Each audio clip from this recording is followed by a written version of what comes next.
Hello, everyone, and thanks for joining us for this webinar from the Institute for Research on Poverty. My name is Dave Chancellor, and I'll be your host today. We have a great webinar coming up over the next hour called Using Neighborhood Socioeconomic Data to Improve Health Outcomes for Disadvantaged Populations.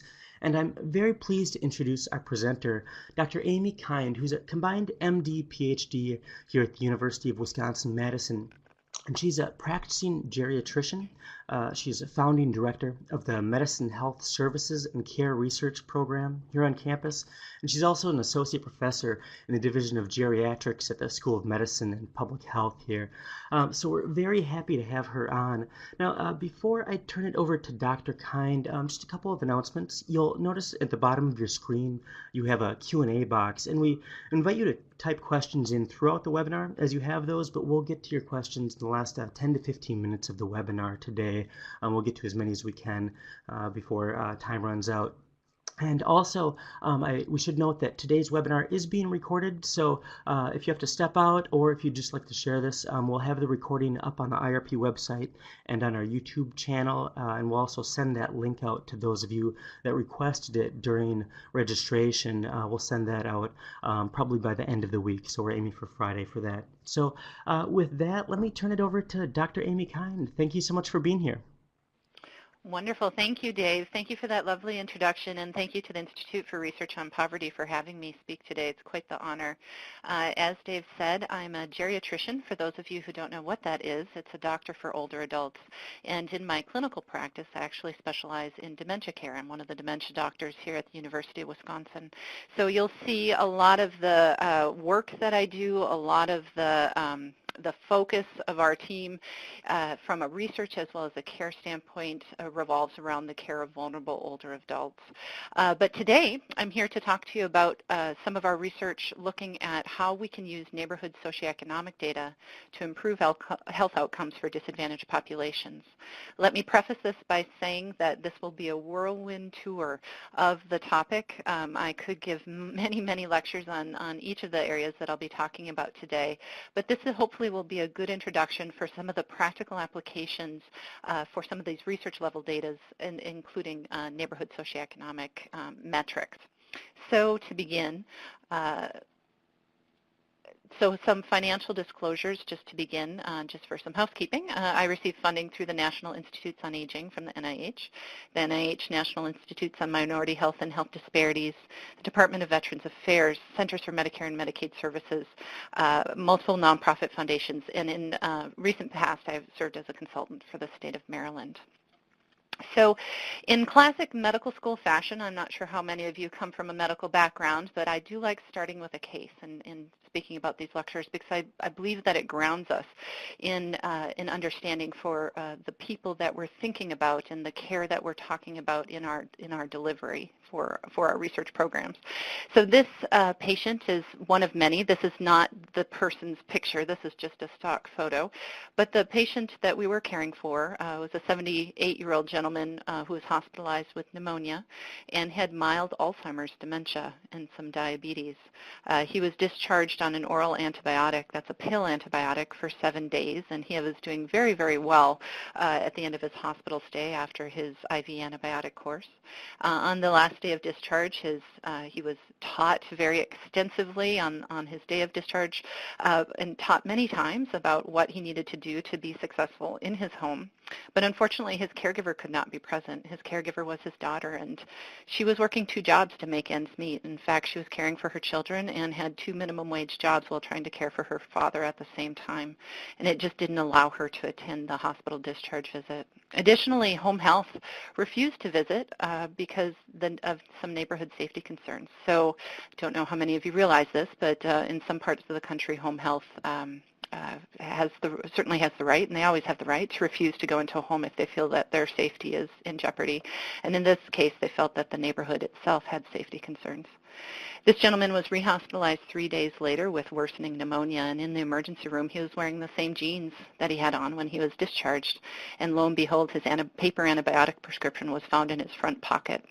Because of his mild dementia, He forgot to fill his medication. The prescription never left the pocket that he put it in on leaving the hospital, and obviously this was a expensive rehospitalization that was completely preventable.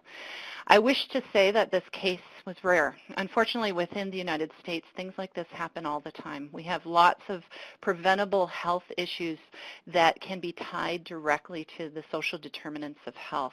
And many of these social determinants are the things that are community factors, they're neighborhood factors, they're family fabric of social factors that impact our health in really important ways. One example of these is 30-day rehospitalizations, like this gentleman experienced. They're become quite the target in healthcare reform. They affect 1 in 5 hospitalized Medicare patients and cost more than $30 billion annually. And they are something that is thought to be preventable in many cases. In fact, we have many, many ways that we know how to improve health and to prevent things like rehospitalizations within neighborhoods like this. But one of the challenges that our health system needs to face from a national and even state perspectives is how can we meaningfully improve health in disadvantaged contexts, like the patient that I just talked about. How can we design programs? How can we design policies? How can we design outreach efforts that help people who live in challenged neighborhoods, who themselves experience socioeconomic disadvantage, who may come from different backgrounds or different literacy levels. And so we need to consider them both in the design of our policies as well as in the outreach of our programs. When you look at the CDC's health impact pyramid, I'm guessing many of you have seen this at some point in your training. They range from the largest impact factors at the base of the pyramid. These are factors which impact health the most strongly, all the way up to those that operate in the smallest impact. And as you can see, the CDC at least attributes things like counseling and education and clinical interventions, although quite important, they tend to have the smallest impact overall on a population.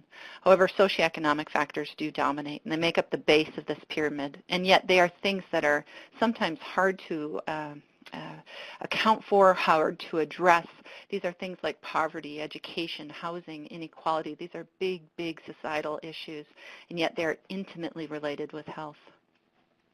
When we look at the National Institutes on Aging Health Disparities Research Framework, just to bring another theory into play, we can think of the factors which drive disparities in general, including socioeconomic disparities at the environmental, the cultural, the behavioral, and the biological levels over an entire life course. And these fundamental factors can include things like ethnicity and gender, age, race, identity, and socioeconomic factors.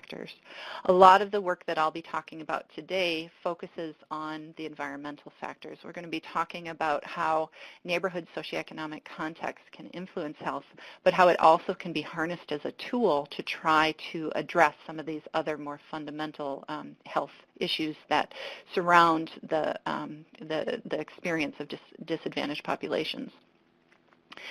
So we do know from some of our work also, to bring this back to rehospitalization again, that living in a disadvantaged neighborhood is equivalent to having emphysema in terms of one's rehospitalization risk.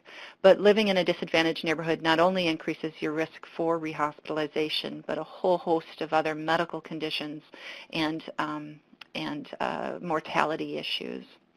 So the overarching goal of my research program and that of my colleagues is really to develop practical approaches towards the elimination of health disparities across all vulnerable populations nationally. And with these particular items being underlined in that we want practical items. There are some items that I'll be talking about that could be done in different ways if we were thinking about the research gold standards. But in this case, we are looking for approaches that actually work on the ground, approaches that can have short-term returns in terms of their impact on health. And then we're also looking at things that can start moving the needle on health disparities. And I certainly don't claim myself or any of my colleagues individually can do this. This is really it needs to be a national effort, a community effort in order to move the needle even just a bit. But push that needle we do. And we use techniques of big data as well as systems engineering with approaches, which I'll be talking about. So thinking about our case then, so how can we help them? What are some of the practical approaches we can take to help this patient and the many others like him who potentially could benefit from new approaches? So an overview for my talk today. We'll briefly be touching on 4 direct ways in which neighborhood socioeconomic disadvantage metrics can influence health at different levels. The first is at the policy level. We'll be talking about an example of how national health policy is beginning to think about and be informed by some of the metrics that are newly available in this area. Additionally, we'll talk about one example effort in which service eligibility is being targeted using national neighborhood disadvantage metrics in a pilot fashion. I'll be talking about how a program can actually be designed from the ground up to take into account neighborhood socioeconomic disadvantage using systems engineering techniques. And in this case, I'll be focusing on a vulnerable population with dementia. And then finally, talking about how we can think about incorporating the neighborhood context as we use a technique called protocolized adaptation to achieve local program sustainability and spread, especially for low resource and disadvantaged populations. So lots to cover, but as I said, this is just a quick whirlwind tour, and hopefully will give you a taste of some of the research going on in this area. So first of all, health policy. I'm going to bring it back again to rehospitalizations because I think this is something that is a very hot topic within the world of Medicare, certainly, but it also is an example of a quality metric that's being increasingly applied to health systems across the country in order to think about measuring and quantifying quality and quality of service. So 30-day rehospitalizations, this is someone who leaves the hospital and comes back within 30 days, are the target of Medicare payment penalties since the advent of the Affordable Care Act. They've been targeting conditions like congestive heart failure, pneumonia, myocardial infarction, and others. But the rehospitalization measures to which these penalties are linked are adjusted for a whole host of things, but one thing that they're not adjusted for or don't even account for are socioeconomic factors. Why is this important? Well, we know safety net hospitals, or those hospitals that are disproportionately serving the disadvantaged or the poor, have borne a disproportionate share of rehospitalization penalties since their initiation in 2012. In fact, these hospitals have over 2 times the risk of being penalized. Many of these safety net hospitals are operating on razor-thin margins, so receiving any sort of additional financial penalty can lead to additional challenges, obviously, in terms of their care delivery ability. Now, there is a lot of debate about whether these differences in quality are being driven by the community that surrounds the hospital or the hospital. And it really depends on the quality metric that you're talking about, I can imagine. Each quality metric is quite different. But in terms of rehospitalization specifically, there's no doubt that a good quality discharge, the hospital and health system characteristics that they control, does influence rehospitalization. However, patient characteristics likely play a role as well, and including these socioeconomic factors. So patients who are discharged to extremely challenged contexts, like the patient in our case, have markedly increased risk of rehospitalization. And could a hospital do more? Perhaps, but can a hospital and health system by itself completely overcome the challenges that are inherent within the community? Or is this a factor that needs to incorporate more than just the hospital? Do we need to consider the community as well? This idea of hospital versus community or health system as compared to community is becoming increasingly more important as Medicare moves its payment structure more and more towards a link towards quality and alternative payment models. When you are dealing with payment and payment metrics, payment adjustment, and measuring of quality, should we be thinking about these metrics in the same way for our safety net providers as we do for the rest of the healthcare systems in the country? And that's a big question, and that's something that needs to be thought about carefully. Certainly, We know that a lot of the metrics on socioeconomic disadvantage and poverty have been practically difficult to incorporate into the health policy discussions. And part of the reason for that is that obtaining such information from patients for purposes of national level reporting is difficult, certainly. And existing person-level socioeconomic indicators in many of our health claims data, like Medicare, are really not all that reliable or valid for older adult populations. And when you look at them in some of the models for these outcome metrics, sometimes they don't seem to change things tremendously much. However, measures of neighborhood socioeconomic disadvantage can be incorporated, yet at least in the United States, they're rarely employed. Neighborhood disadvantage, we know, impacts health. It's associated with behaviors, with access to food, with safety. It's been linked in research worlds to outcomes like mortality and birth weight.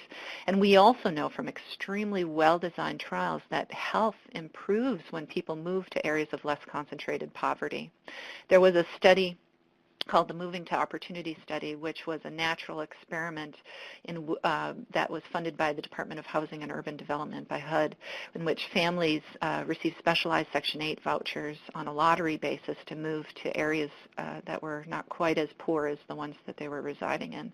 And after many decades of follow-up from the University of Chicago of these families across the country, they did find that although socioeconomics of the individuals did not improve tremendously, their health did. This is critically important and suggests that the context that one lives in can influence health in really fundamental and important ways. So neighborhood disadvantage could impact rehospitalization risk and is something to think about. So how can we measure this? How can we incorporate this? How can we learn from this? Well, we can look abroad. These metrics at the neighborhood level are widely employed abroad. They typically are factor-based indices that include education, employment, income, and housing. The UK has used these things for decades in terms of their health resource planning and policy development, and they're typically applied at very discrete geographic levels.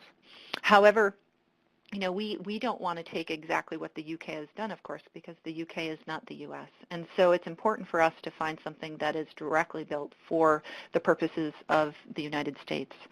And so we turned to a metric that had originally been built by HRSA back in the 80s or early 90s called the Area Deprivation Index.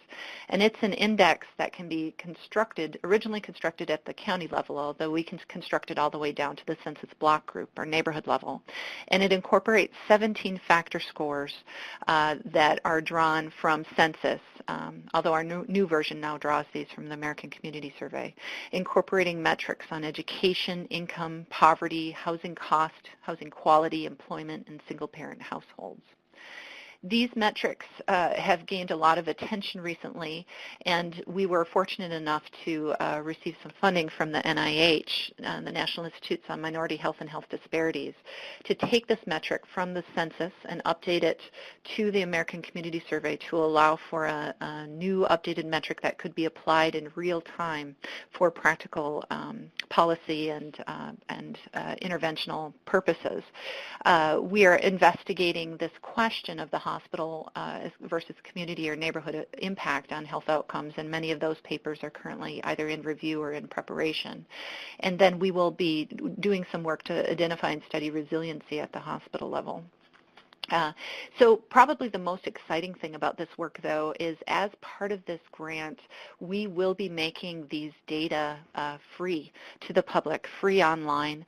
We're building an online platform that will allow for use a Google Maps type technology to allow for real-time mapping that can be used by people on the ground if they're interested, frontline providers who are interested in finding out which neighborhoods in their area are most affected, or by policymakers who are interested in looking at disadvantage either at the neighborhood level for a national population or for state-specific populations. So these metrics include over 30 million 9-digit zip codes, which are linked to census block groups for the entire United States and Puerto Rico. So some examples of some of the maps we can provide. Some of the typical geopolitical boundaries, at least for the state of Wisconsin in which I live in, a lot of disadvantage tends to be measured at the county level. And what you're seeing here are county level maps. And although these are very, very helpful for terms of decisions that rely on county level infrastructure or county-level funding, they become much too large of geographic areas for the purposes of health exposure assessment or for targeting of services. So if I was trying to decide where to establish a clinic, for instance, targeting a certain condition in disadvantaged populations, these county levels might be a bit broad, a bit large geographically. As in contrast, when we look at neighborhood disadvantage at the census block group level, using this updated area deprivation index from the American Community Survey, what you can see here is a much more discrete aerial map that gives us a more detailed tapestry of some of the disadvantaged areas that are existing within the state. So on this map, just to orient you, the blue areas are the least disadvantaged, ranging in deciles, the 10 deciles, all up into the red areas being the most disadvantaged. And throughout this talk, I'll be showing you other maps of the country that have been built using this index. But the first thing that your eye may go to, of course, is the Milwaukee area here, where you can see this cluster of red on the eastern side, as well as the northerly communities, which are quite rural and also quite disadvantaged. When we look more closely at Milwaukee, this is Milwaukee County, and if you recall back to the county level map I showed you earlier, we would see this entire area as being disadvantaged. But when you start looking at a much more specific region, you can see here that the cluster of the most disadvantaged neighborhoods really are in this inner city cluster here. With, not surprisingly, quite wealthy neighborhoods being along the lakeshore, which is, I suppose, not all that surprising. But the power of this, of course, is that we can do this for the entire country. So every state, every city, every area, we can assign a metric to. We can think about things at the neighborhood level, and this gives us a tool to think about how policies, how interventions, how outreach efforts could be informed using these disadvantage metrics. So the rest of this work that's moving forward is quite active, and we hope to have a number of peer-reviewed papers coming out on this in the next year or two. We've been working closely with the state of Maryland, multiple CMMI projects, and many different academic partners to validate this update of the metric, and many of these results are forthcoming. So the second way that neighborhood disadvantage metrics can be thought of is a much more practical way in which we can think about service eligibility or targeting program outreach using these metrics. Because, of course, once you can map something, then you can start thinking about targeting efforts to reach those areas that are most disadvantaged to allow for improved alignment between services and need. So I'd like to tell you a little bit about the Everybody with Diabetes Counts program, and these slides are courtesy of Susan Fleck, who is the CMS lead for the EDC program. So the EDC program started as a one-state pilot 9 years ago with a national expansion as of August 1st of 2014. It's the largest national diabetes self-management education program focused on Medicare beneficiaries and underserved minority, diverse, and rural population. It's a community-based program, not a Medicare benefit. Its goals are really to improve patient self-care of their diabetes, helping them to become active participants in their care. It's a disparities reduction program with the goal of decreasing, improving testing and measures for things like hemoglobin A1C, eye exams, foot exams, blood pressure, all of these traditional metrics of diabetes quality care, and to improve actual clinical outcomes associated with these care. So I originally was approached by Sue in the EDC program because they were having some challenges in reaching and engaging vulnerable populations in all states, all of the 50 states, due to a number of practical barriers. Things like person-level eligibility criteria, programs that needed to turn away certain participants that they thought could benefit but didn't meet the limited eligibility criteria, and also programs that were having difficulty finding the populations in need. When you're targeting programs on the basis of an individual criteria, like a certain racial and ethnic group or a certain literacy group or a certain income group, sometimes it's hard to find those patients in all areas of the country. And that was something that was of a challenge for some of the EDC programs, although not all.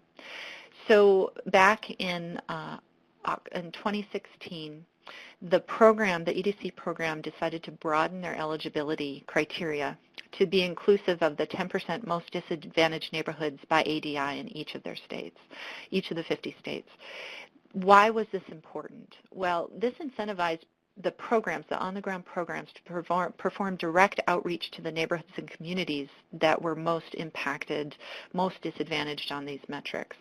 It allowed for simplification and efficiency of ground-level operations, in that you could provide someone with a map and they would know exactly where to go, where to set up their outreach efforts. And additionally, it allowed them to reach additional groups. If the participants were Medicare beneficiaries and they could claim residents within these most disadvantaged areas, they would automatically qualify.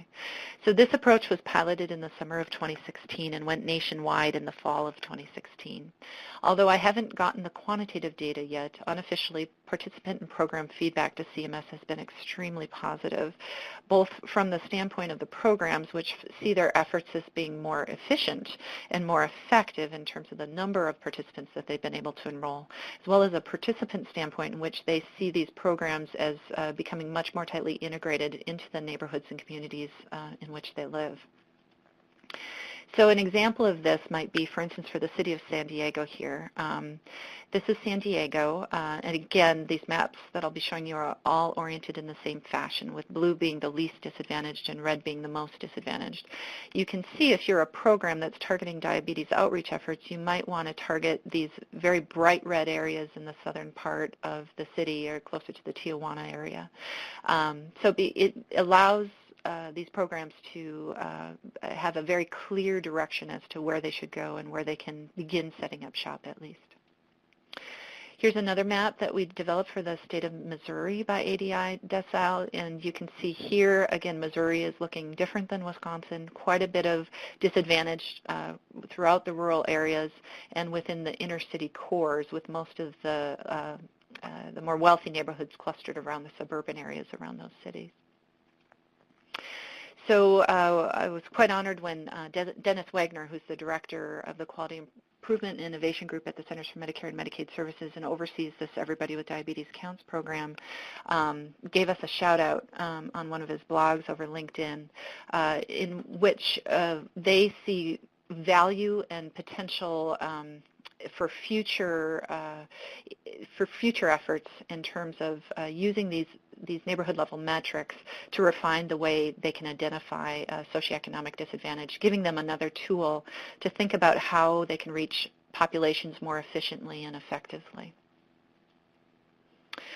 So moving on, now I'd like to talk to you a little bit about shift gears here, and we're going to talk about engineering programs using this kind of data. So how can we most effectively engineer health system programs that have been designed to improve outcomes so that they work within these highly disadvantaged areas, so that they target the populations that otherwise wouldn't have access to such services. And we'll start for this first bullet point in talking about the engineering of the actual program, and then in the next bullet point we'll talk about how does one catalyze spread within such areas.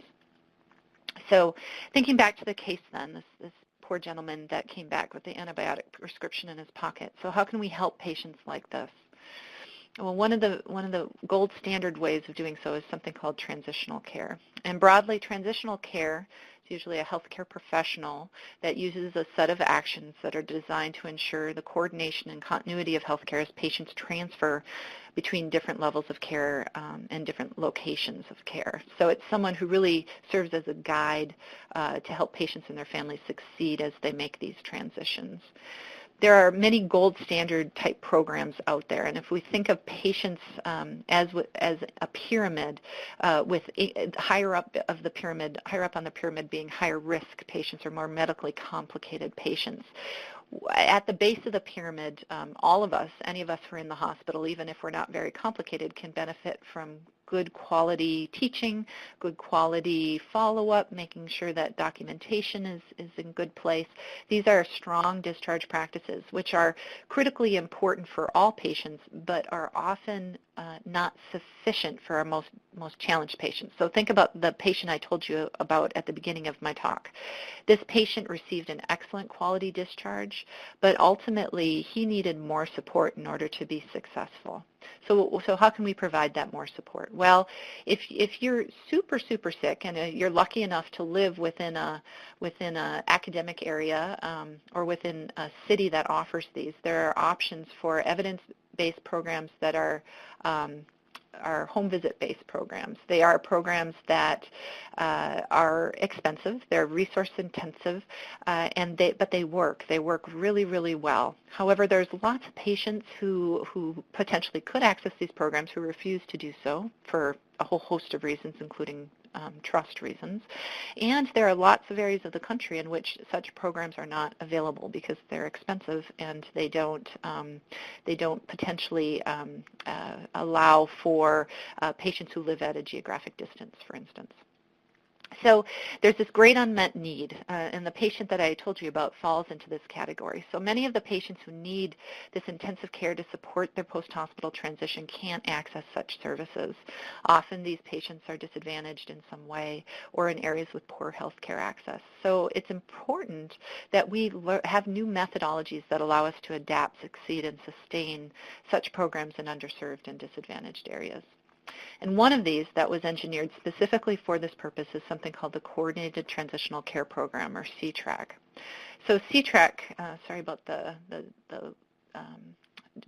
words here, they seem to have gone off the pyramid, but C-Trac is been designed specifically to fit in the middle of this pyramid. So it's designed as an alternative option to these more expensive home-based programs, or to be used in areas in which such programs are not practical or feasible. I won't go into great detail, but it's a program that works to help patients and caregivers be successful in managing their meds, making sure they have medical follow-up, that they know when to call and whom to call if problems or questions arise. It's a protocolized program in which there's certain core steps. Each of these core steps bridge the hospital and community, and they have a whole series of phone scripts and intensive assessments that are involved with them. But the important thing about this is all of the work inputs, all of the design, everything has been constructed in such a way that this program could be done within a critical access rural hospital, or it could be done within a low-resource inner-city safety net hospital. So the inputs and the design specifications have been laid on a cornerstone of understanding that not all settings have these limitless resources. In fact, no settings have limitless resources. And so it's designed for spread right from the start. And so the pilot data from this program has been strong. It's been decreasing rehospitalizations. We've been showing net cost avoidance of over $1,200 per patient served. Our return on investments are over 400%. And it's been spreading well with some additional studies moving forward from the NIH. At the University of Wisconsin Hospital, just one of our example sites here, you can see our contemporary comparison groups is in the light gray. The C-Trac population is in the dark gray. And after the initial implementation in quarters, you can see the reduction in rehospitalizations in each quarter as compared to the contemporaneous controls. The VA has been using this program and has spread it amongst a number of the hospitals, and you can see some of the differences here. Again, they're showing reductions in rehospitalization, reductions in total costs of care. But again, the goal is to use such a program to engineer sustainable programs for the most socioeconomically disadvantaged areas of the U.S. So how can we get a program like that? So we've designed it to be to work with the raw components, the inputs that are available within these challenged red areas on this map. How can we get them to actually launch and sustain in these areas? And this was a question that has been of great interest to the Centers for Medicare and Medicaid Services as well.